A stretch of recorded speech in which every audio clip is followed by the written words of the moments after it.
শুভ দুপুর বন্ধুরা, প্রত্যেক দিনের মতো আমার রান্নাবান্না কমপ্লিট করে আমি চলে এসেছি আপনাদের সামনে নতুন একটা ভিডিও নিয়ে। দেখুন আজকে আমি দুপুরবেলায় কি রান্না করেছি। দেখাই, সাদা ভাত, তারপরে উচ্ছে আলু সেদ্ধ, কাঁকরোল ভাজা, আর সজনের শাক বা ছুটির শাক, আর এটা আলু পটল দিয়ে মাছের ঝোল।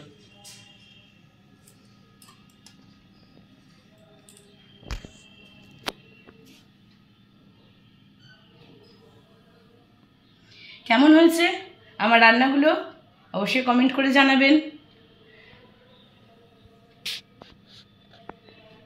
আর আমার ভিডিওটা ভালো লাগলে লাইক শেয়ার কমেন্ট করবেন।